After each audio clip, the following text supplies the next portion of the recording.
we have something a little bit different tonight. So this is my son Riley, and this is my other son Ryker. And so I'm not gonna take up too much of your time because we've all heard the same old drunk stories. You know, there's nothing that I can say that anybody else hasn't said. But we're gonna hear a child's view and perspective on how alcoholism affected him and his brother's life. And I mean, a lot of the stuff is still pretty hard to hear. You know, we've done this once before, and that was the first time that I had heard some of the stuff come out of his mouth. And I mean, it's gut-wrenching, you know. And you know, it kind of goes back. It's like it's a family disease, 100%, right? And my father's here, you know. And when I was a kid, growing up, the last thing I wanted to do was turn into my father, you know. And when I was running and gunning, the last thing I wanted for my kids was to turn into me, you know. And I can honestly say today that I wouldn't mind turning into the kind of person that my father is today, you know, because we live completely different. I don't mind, you know, I would like to think that I live in a way that my kids would be proud to grow up like me, you know, and it hasn't always been like that. You know, I want to start off talking about the power of the program and how God has worked in my life mysteriously, unbeknownst to me, because I didn't want him to. You know, I didn't believe in God. I didn't think there was anything there. You know, and the power of the program, the power of doing the next right thing and doing what's suggested, you know, diving into this program. You know, if anybody's struggling and you think that you're at a point in your life to where you can't go on, or things are so bad, I can't see the kids, I lost my job, you know, et cetera, whatever it is. You know, I want to stress the idea to not look into the future and to embrace what you're doing, and you know, put just a little bit of effort into your sobriety as you would your addiction or your alcoholism, you know, because it's this is a better way to live. You know, it's miraculous that what can happen, you know, and have setting all that, you know, it hasn't always been like that. You know,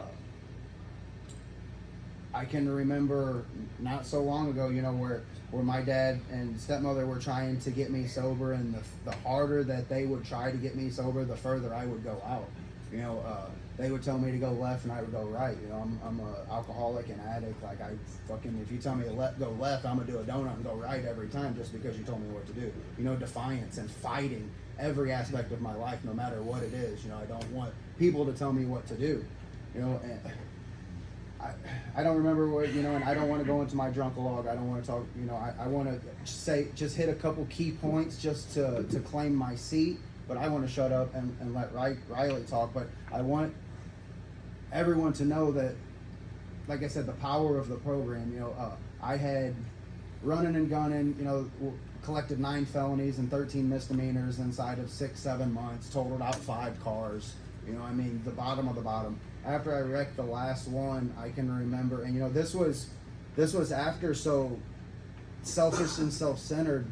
I don't think anyone can understand how selfish and self-centered I was, because at one point I looked the kid's mother, my ex-wife, right in the face and told her that her and the kids can't live in my house. This is my fucking house. I pay for it. Pack your shit and fucking leave, right? I mean, I don't know if those were the exact words, but it was pretty goddamn close. You know, and that's where I was in my alcoholism, my addiction. I moved them out of their home so I could move my girlfriend into my home and turn it into Trap City, right? Trapping it out, doing drugs. I mean, completely fucking off. No way in hell that any of this shit should happen. This is where my brain was, right? There was one time, and me and her were fighting, and she was at another residence, and I got in the car and I drove over there with 100% in my mind that I was shooting her. I'm fucking stopping it right now. You know, this is where I was. And I can remember pulling up in the driveway and pulling a loaded rifle out of the truck and pointing it right at her. And Riley ran out of the house and stepped in front of me and the gun. And in my brain, never once did I think that I needed to put this rifle down. You know, I believe I called him a little bitch and told him to get out of my face. You know, this is where my alcoholism takes me. This is where my addiction takes me. You know, and I say, you know, when I totaled out, I think it was number 5 or something, Riley was sitting on the steps in the driveway, and he says, "Dad, please go to rehab." Okay, no problem, I will. Knowing damn well that I wasn't going to do any of it. knowing damn well that I had a tray full of meth sitting upstairs, that I was going to go up there and I was going to fucking get back to doing what I was doing, and just telling him what he needed to hear just to get him away from me, because I was so selfish and self-centered that I couldn't deal with my kids. They were a burden to me, and this is crazy, right? And I say this shit just so everyone understands the power of the program. You know, when I was locked up, Riley didn't want anything to do with me. Riley told me that he didn't have a dad, that I abandoned him. My sobriety date is July 3rd of 2020, which is also Ryker's birthday. You know, Ryker's birthday was at 1 o'clock in the afternoon, and I got caught walking down Lindbergh and Sunset Hills at 11 o'clock in the morning. And then, you know, the first time, for the longest time, I couldn't talk to him in jail because it hurt so much. You know, it was painful. So when it finally came time for me to be able to speak to him, Ryker said, "Dad, you don't love me. You didn't come to my birthday party." You know, that was the first initial blow. You're talking a month, 2 months, and you know, anybody that's heard me share or speak, I always talk about how it's hard for somebody to come in here. You know, that my hat's off to people that come in here on their own, that I had to go to jail to get sober. You know, and it took, I don't think 30 days, I still wasn't, the fog haven't even lifted. You know, I just woke up in jail one day. You know, but that was the first initial blow. And like I said, I just wanted to express some of the darkest times in my life. You know, it's hard to sit up here in front and say this shit, you know, because a lot of this stuff nobody's ever heard out loud. You know, my sponsor, and hearing the different version, you know, hearing the child's perspective. Like I said, anybody that's working a program that hasn't actually sat down with their child and talk to them and understand where they came from, you can't heal unless you take that step. You know, me and my father have had extensive conversations about the way things are. You know, and I jokingly say that I was taught how to drink and do drugs at a very young age. I mean, I joke about it because I find humor to get out of the seriousness of life. You know, I use humor to divert everything. That's one of my character defects. You know, but it's the truth of the matter, but that's not what it was, or that's not what it is now. That's what it was. You know, the way that the relationship that me and my father have today is beyond words. You know, there's nothing that we can't talk about. There's nothing that we can't understand. And when I was in jail, he would call and I was just pissed off and scream at him, like, "Get me out of here. Like, are you kidding me? Fucking paid the bond and get me out of here."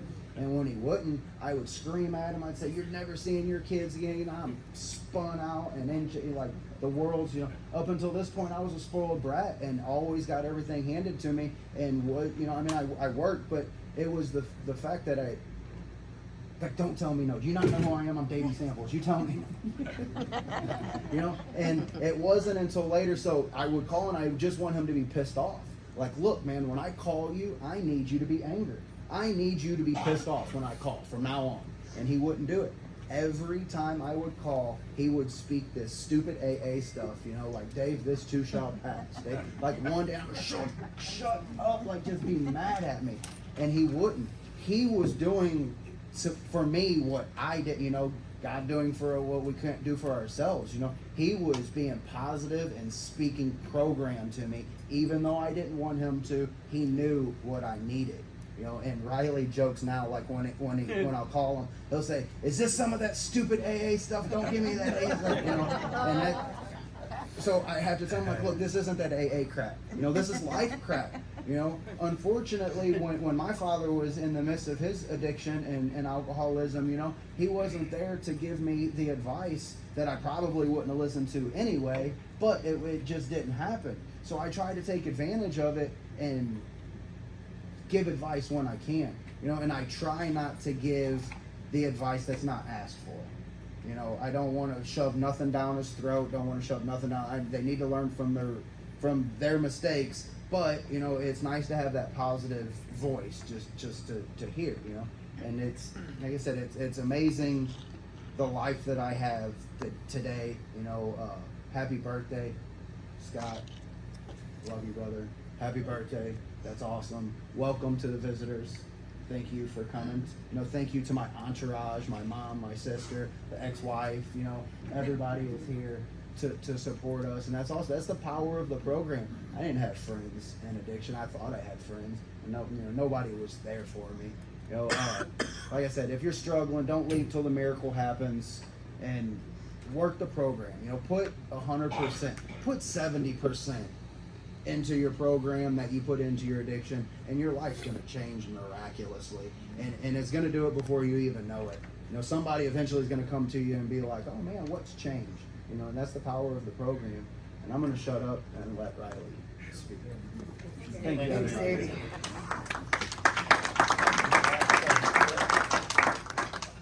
That was powerful. That's the first time I've heard some of that stuff. My name is Riley Samples, and I really hope that what I have to say will connect with some of you guys. And I threw this all together within 2 hours ago because I was fully prepared, because I've done this once before. So I was like, I'm going to blow it out of the park. But about 2 hours ago, it all sat in, and I was like, this is not going to go well. But it's going to go good. I've got my best friends here. Scott is here. The boatman, Ruth Ann. I've got my grandparents. This is awesome. Jeff Hall, man, really good to see you. But I'm glad you all are here. I would like to start off with saying thank you, all of you, for being a part of my dad's sobriety. Without you guys, I wouldn't be up here being able to talk to you guys. I don't really want to toot my own horn, but I have been thinking about this. I would like to say I am the first in 3 generations to graduate. There it goes. I want a stutter counter. I'm the first in 3 generations to graduate. I'm going into my senior year this year. So I feel like that's something to hold on my back. I'm proud of that.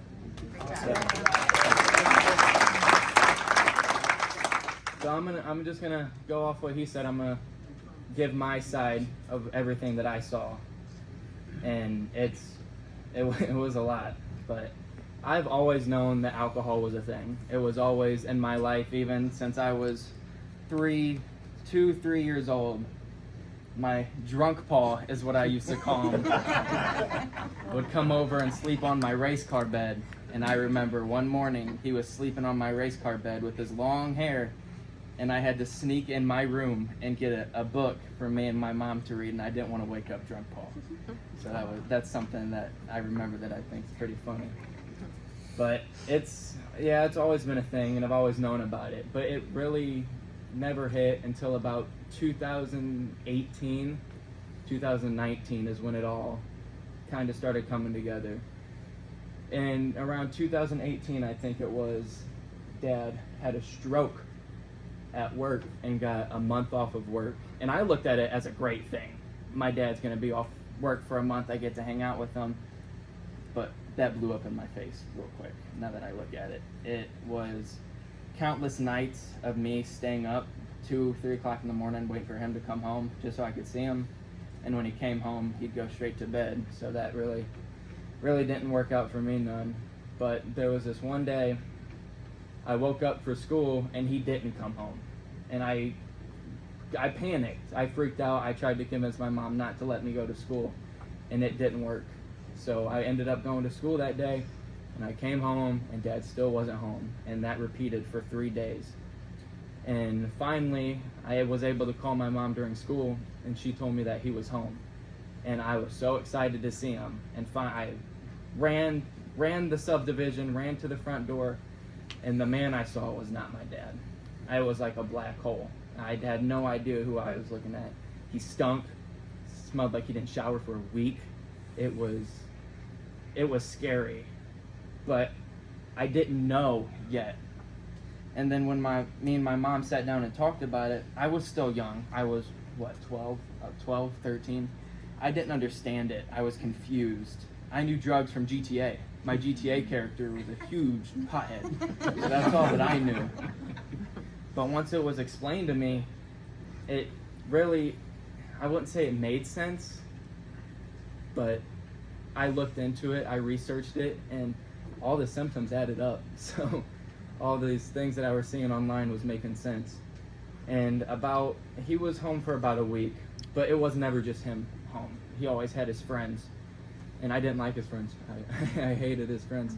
And I told him that I was his friend. I looked at him as my best friend, and I wanted to hang out with him, and he didn't need these people. and he just shook his head and said that he would hang out with me more. And then he left for a week, and he didn't tell me he was leaving. He just up and left. And when he came home, it was like the whole house got flipped upside down. Like, stuff was broken everywhere, holes in the walls. It was scary. My mom had black eyes. I didn't know what to do, and my immediate reaction was to step in and try and be the man. And it didn't work, obviously, but I felt like that's what I needed to do. So on January 2nd, it was, Mom left to go stay at a different house, and it was me, Ryker, and him, and some of his friends alone. And he woke me up in the middle of the night to borrow my phone to work on Mom's car. And I went back to bed. I was like, whatever, take the phone. And I woke up, and I heard them screaming, and I walked out, and they're arguing over, I don't remember, but they were arguing in the hall. And he was being cocky, leaning up against the wall, and my first reaction was to be cocky too. So I leaned up against the wall, and I was acting like Billy Badass, trying to get a rise out of him. And next thing I know, all three of us are on the ground. I'm punching him in the face. We're all flipping out on each other. And it was like time stopped. He turned around and looked at me, and he said, "Really, dude? You're not doing shit. Get off of me." And like, I literally stepped back, and like my whole world just paused. Because my mom was on the ground and I couldn't do nothing. Ryker was laying on the couch crying. Santa Claus was broken in pieces. I didn't know what to do. So I ran through the subdivision to my neighbor's house in my brand new Nike socks. Brand new. And I was knocking on door to door. No one would answer. It was like 6 in the morning. Finally, I got these people to answer. And I had them call the police, and then they wouldn't let me go save my mom. I was like, let me go. And this old man would not let me leave his house. And this old lady would not stop offering me cookies. Like, lady, I don't want your cookies. I gotta go. I gotta go back home. Finally, when I got to leave, the cops were all there, and I remember the cop gave me a little plastic badge for how brave I was, and I threw it in the back of the truck, and I was like, yeah, whatever. Like, I wasn't brave. I could have done something more, and that was my mindset. But after all that, I really believed that since the connection we had, he was my best friend. He was the only person I could go to if I ever needed anything. And I believed if anybody could snap him out of it, it was going to be me. And I couldn't snap him out of it, and it broke me. So one day we had to empty the house with a police escort. The police were there, and we had to get all our stuff out. And he was calling everybody, threatening a whole bunch of different stuff. And they wouldn't let me out of the car. And I was like, I'm the only one that can save him. I'm the only one that can calm him down. Just please let me go talk to him. And they wouldn't do it. And it took me a long time to realize that I believe there was no saving him. It took me a long time to realize that. And finally we got out of the house, and we were able to move into this one guy's house. And there was this one morning where I kind of lost all hope. It was at this point, and I was like, I really didn't want anything to do with him. He only came around every once in a while. But there was this one night he came over and had an ankle monitor on, and I picked on him the whole night. It was like countless jokes about his ankle monitor, because he had to have his foot up on the couch to charge it, and I would unplug the charger, and he would get super upset. And I knew what I was doing. I was just picking at him over and over. But I went to bed, and I don't know what time he left. But that morning I woke up. It was 5:30, and he crawled through the window to make us all breakfast. And I was like, "What are you doing?" He was like, "I'm making you guys breakfast." And he acted all superhero about it. And I'm like, "You climbed through the window to make us breakfast. You couldn't have knocked."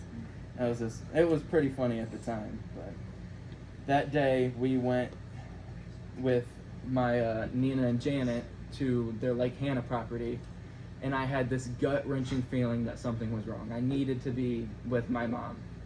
And I called her and asked her to come get me. And she didn't tell me till about a week later. But at that time when I called her, she was on the way to the hospital with broken ribs. And it still kills me to this day. But there's nothing I can do about it. It happened, whatever. But it was a rough time. And what he said, there was this one day after he crashed the last car, and he got out of the hospital, signed himself out of the hospital. And we went over and brought him dinner. And me and him were sitting on the steps eating McDonald's together, and I was telling him, like, if you just go to rehab, all this can be over. We can move back in. We can be a big, happy family again. And I knew when I was saying that, the man that was looking at me wasn't listening to a word I said. But I still had hope. There was still a little hope there that he would just listen, just grasp on to what I was saying. But he wouldn't grasp on. And on Ryker's birthday, when I heard that he got arrested, I figured it was going to be another 12-hour stay. I'd see him the next day. It wouldn't be anything bad.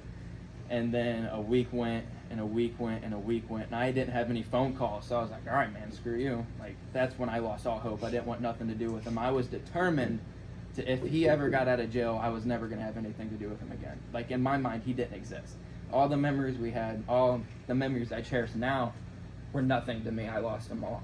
But once we started rekindling again, the first few calls were only about a minute call, because that's all I could do. I didn't want to talk to him. And they started getting longer and longer, but I still didn't want anything to do with him. I just felt bad, because I felt like he didn't have nobody in there. So I felt like I had to talk to him. But once he got moved to St. Louis County in Clayton, Grandpa and Ann would pick us up to go see him. And I could not stand going to see him. I dreaded it. When they would text me the day before and say that they were picking us up to go see him, I wanted to fake sick. Like, I'm throwing up, I can't do it. I don't want to go see him, was how I was feeling. But every time I got there and I'd sat down, it was kind of like a relief to see him again, to know he wasn't doing nothing stupid. But it was just the man I was looking at. It still wasn't my dad. Like, it's hard to explain. It's hard to get out. It's really hard for me to get out there. But it just wasn't him.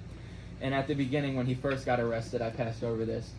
I begged and begged Grandpa to bail him out, and he wouldn't bail him out, and I cut him off. I wanted nothing to do with him or Ann. I truly believed that I just didn't want nothing to do with them. I was like, I'm sick of you guys. Don't ever text me. I don't want nothing to do with you. Countless phone calls. I ignored them for months on end. And then they started picking us up. I started talking to him again. Things got a little better. But now I realize that they were doing it for the better. And if they would have bailed him out, he would 100% have been dead, and I would have been without a father. And I thank God over and over, and I'm sorry for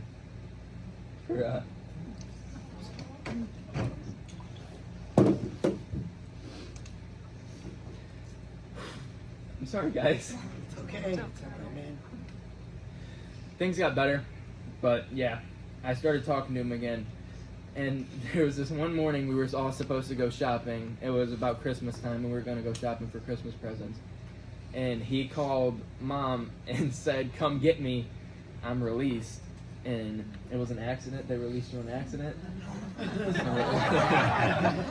This was my higher power working. They released him on accident. And so we went up there, and he looked like a homeless dude, like he's been laying on the streets forever.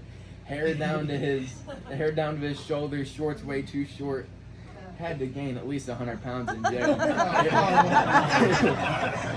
It honestly really made me feel good to see how bad he looked. And I was like, yeah, look at you now, stupid. Look at you now. But since it was an accident, we were waiting on the jail to come pick him up again. And me and my mom talked about it, and she's like, don't get comfortable.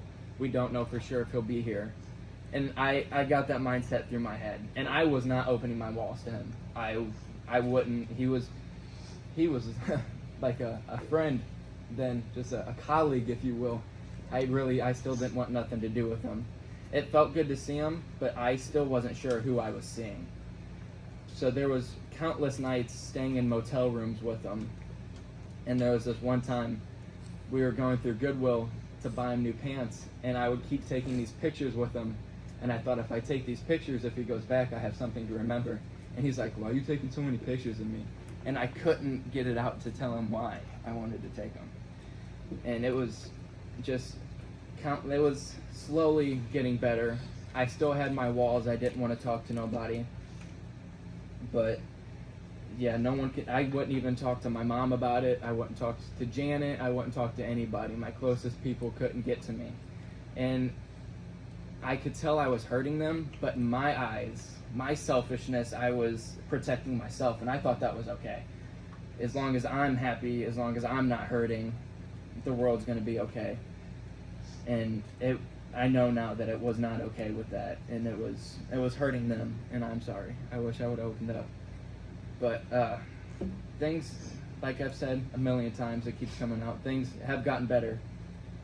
Finally, he got a job, and we would hang out on the weekends, and it still didn't feel right. It took me a long time to stay the night with him because I didn't want to. I'd rather be home. So weekends and weekends went, and we'd slowly start hanging out more and more. And finally, he got his new apartment, and it all kind of got better from there. I was okay. And this man that I saw, I'm going to backtrack a little bit. I always knew. I went to AA meetings with Grandpa and Ann when I was Ryker's age. And I kind of thought it was a weird culty thing. Y'all sat in a circle, and I sat on the outskirts, and I just play on my phone.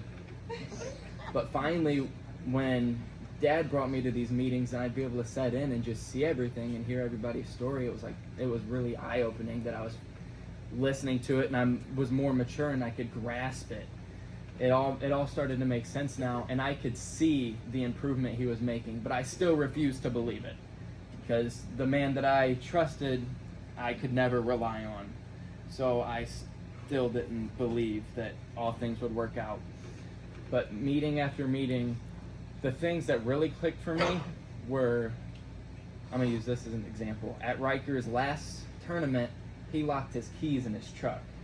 And if it was 2018, Davey, he would have punched the window out, flipped out. It would have been a whole ordeal. But just seeing how calm he was, like not freaking out at all, I had to take a step back, and I was like, hold on, wait a minute. It was crazy just to see the improvement that he made.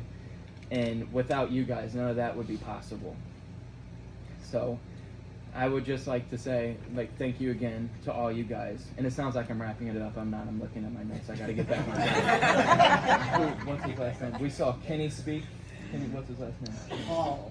Kenny Hall speak, and I really rethought my whole speech. But I was like, I have to do it my way after seeing him speak. So it was. I was like, we're not smart enough for that. No, it was something. But it's crazy. It's weird to say, but we are closer now than we were then. And I'm happy about that. We used to go before everything happened, we'd go to Forest Park at the hospital in Lime Scooter at 3 o'clock in the morning, chasing down raccoons, trying to snatch raccoons out of the trash cans. There was just these little fun things that I forced myself to forget because I didn't want these memories. But now we have all these other things. I am a killer guitar player thanks to this man now. We have all these bonding things, all these random trips, all these concerts we get to go on. It's just all these things that are just so eye-opening. And sometimes I have to take a step back and just look at him and be like, holy crap, my dad is back. My father is back. And it really, sometimes I'll think, because obviously I live an hour away, so sometimes it's hard to see him during the week, especially his work schedule. He'll go out of town, and there will be days where sometimes we won't call, and it'll bug me. It really will, because I usually wait on him to call me, because I like it when he calls me. It makes me feel better. So I usually wait on him to call me, but there will be some days that he won't call me, and I'll look at his location, and he'll be at a church, so I'll be like, okay, I know where he's at. I'm okay. He's with good people. I'm with people. Yeah, so everything's all right. I don't panic when he doesn't call me. I don't panic when I don't talk to him for a day. I am at peace knowing that he may be behaving, maybe having a tantrum in Walmart. Maybe there's always that chance, but he's okay. But I want to talk about how me coming to these meetings and listening in, how it's changed my life. And I take AA and the stuff that everyone says into my consideration. My home life has been iffy. It hasn't been the greatest. But I've also learned that the only man that can calm me down is the one who throws all the AA quotes at me and won't let me freak out. Because when I call him, all I want is for him to be angry with me. And he won't be angry with me. And I'm like, dude. I'm like, dude, why aren't... In my head, I'm like, why aren't you mad? And he's like, calm down. This isn't the worst thing in the world. I'm like, this is the worst thing in the world. Like, this sucks. And it's all these, like, just sitting here, listen to this, like, all, like, the times I could flip out driving, and I just let it pass. It's like I have to sit down, and I catch myself saying the Serenity Prayer over and over when I start freaking out. I pray. Us too. Yes, exactly. I prayed this morning. Me and Ryker woke up at 5 o'clock in the morning to drive an hour to Washington to surprise Janet with some AI pictures that I got printed of us. So just stuff like that I got to pray this morning that every day I pray that my dad continues in his AA and he continues his sobriety. And I say the same thing over and over, but thank you guys, really. If there was no you guys, I don't know where I would be. If this wouldn't have happened, I wouldn't be who I am today. And just the fact that you guys are all here for him, let alone me, if I ever have a place that I need to escape, I know I could go to Montebello's in the morning, or I could go to a meeting, and you guys would be there for me. I had people to talk to. It's really nice to feel not feel included, but for you guys to want, feel part of, like he said. Like Scott letting me and Ryker go on the boat, that is awesome. The Texas Roadhouse we had with Allison, and how she ate the pepper and I cried and she didn't. Just little moments like that just really make it all worth it. And again, thank you all for being here for his sobriety, and I'm going to close with that. I really appreciate all you guys.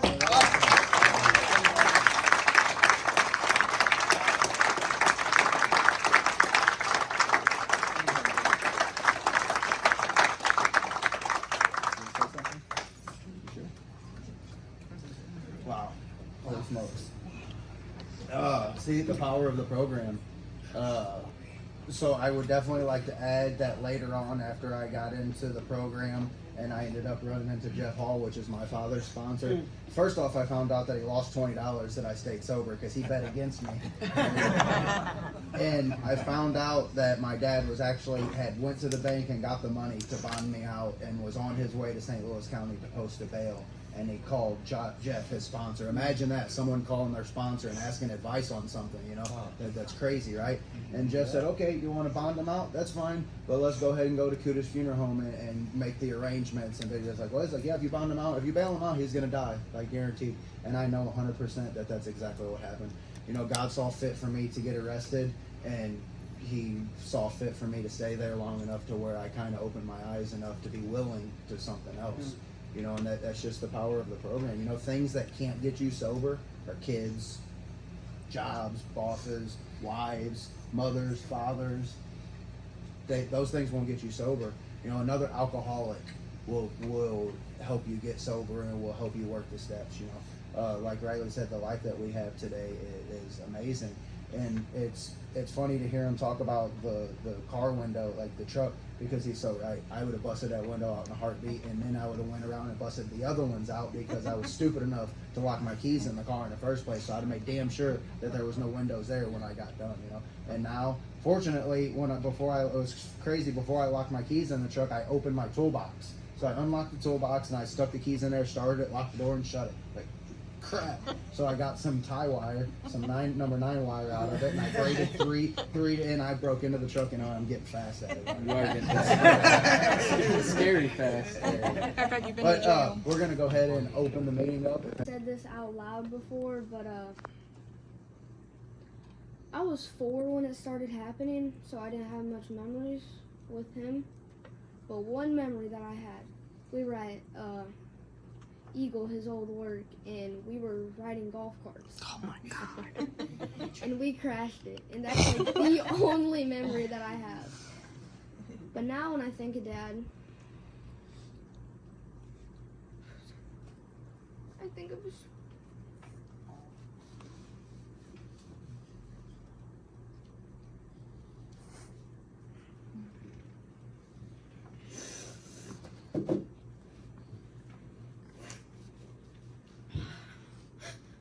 I think of someone that's sober. And it's always with someone that will help him. Even at work. Even when he's with drunk people. He's always there. That's all I have. Thank you, Ryker.